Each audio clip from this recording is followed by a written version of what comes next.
Hello guys, this is the last video for Unit 6 Part 2. We're going to look at factoring by grouping. So some key things to know that we've done so far. One is always start by always look for a greatest common factor. If you have one, take that out first. If for some reason you don't have one, then you're looking for a different type of factoring. The second thing to check is how many terms.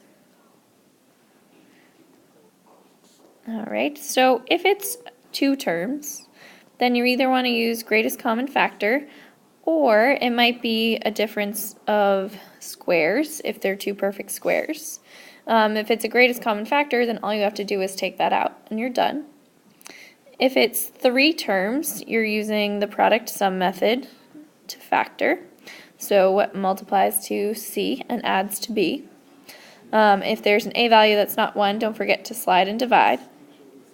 So what we're going to talk about now is what happens when there are 4 terms. And that's when you need to factor by grouping. So let's look at this first one here. Now I know most of you are going to say, all right, well, Miss Hanley, why can't I just combine like terms here and make this a 5x? Which you certainly can. But for this case, just to do an example of how you can factor by grouping, let's keep it separated out for a minute. And this is actually, factoring by grouping is an alternative method to factoring a trinomial when a doesn't equal 1, and I'll show you that in just a sec. But for right now, look at your polynomial and check out how many terms we have. 1, 2, 3, 4. Now, we have no common factor except for 1 between all of those terms.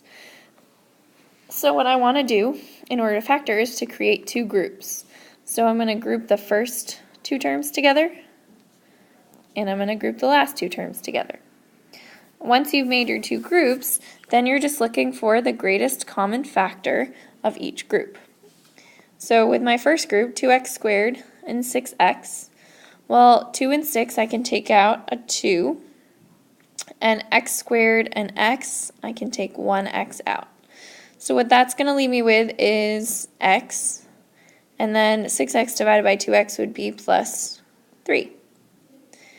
Now over here in the second factor, or second group, you want to take out a greatest common factor. Between x and 3, you can only take out a 1.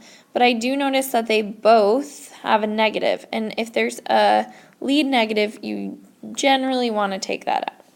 So this one, my greatest common factor is -1, and now I'm left with x plus 3. Removing that minus sign is what changes the sign in here to a positive.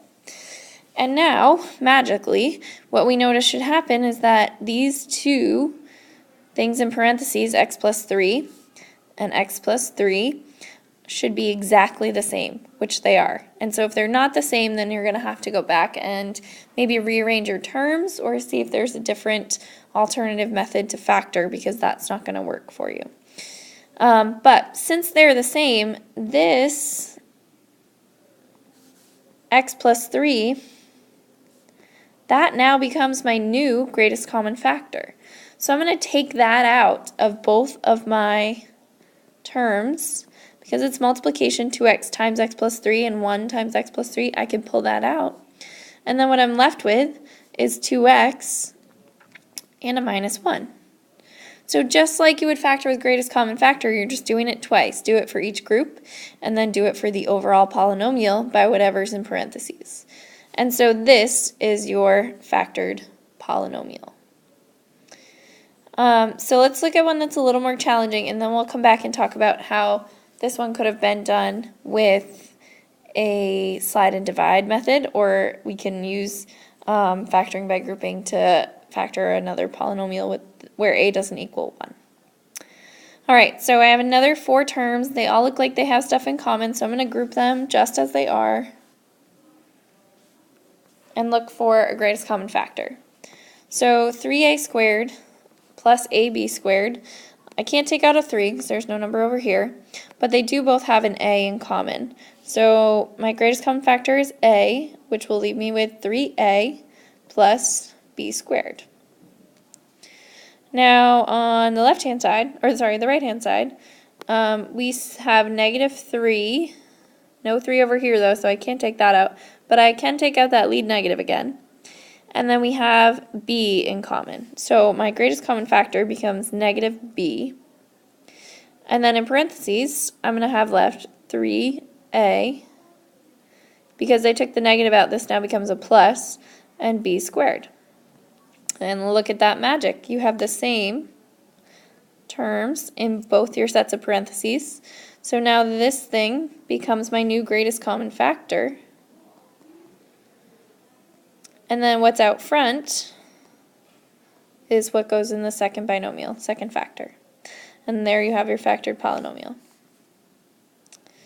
Alright, so let's go back for a second and look at the one that we did previously. So we started with 2x squared plus 6x minus x minus 3. And in all honesty, guys, I don't care how you factor these different polynomials as long as you can factor them. So if you use a different method for one, that's not a big deal as long as you get to the right answer. So looking at this polynomial, if you said, hey, Miss Hanley, those terms are like terms, let's combine them, you're absolutely right. So another way to look at this problem is to look at it as 2x squared plus 5x minus 3.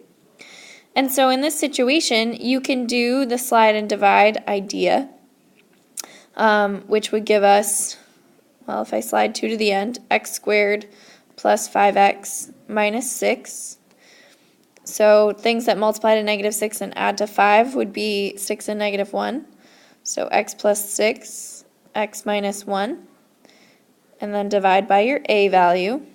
Well, this over here gives me x plus 3. This fraction can't be reduced, so I'm going to pull the 2 in front. So I get x plus 3 and 2x minus 1. So that's one option that we have.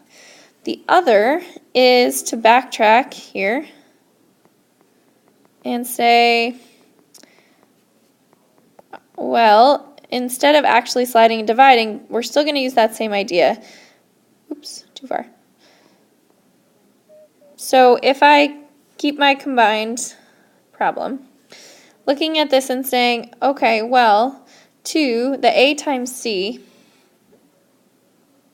is -6, and the b value is 5. So you need to find numbers that multiply to -6 and add to 5, which would be 6 and -1, just like we figured out before. The difference being that now, instead of sliding and dividing, we're going to rewrite the middle terms. So you get 2x squared plus 6x minus 1x minus 3. And from there, you can factor this by grouping, which is exactly what we did previously. And if you notice, by finding the number that added to 5 and multiplied to a times c, we're getting the exact same thing that we started with. So sometimes it's easier just to factor by grouping rather than combining your like terms because they've already done some of that work for you. So either way you would end up with the same answer, but it's just interesting that there's more than one way to definitely factor trinomials where a does not equal 1. So anytime you see a polynomial with 4 terms, try and factor by grouping. You're definitely allowed to rearrange your terms if you need to, if you can't find anything that works. You're also allowed to take out a greatest common factor that's 1, so keep that in mind. So give assignment 10 a try. When you finish, try your quiz on Schoology.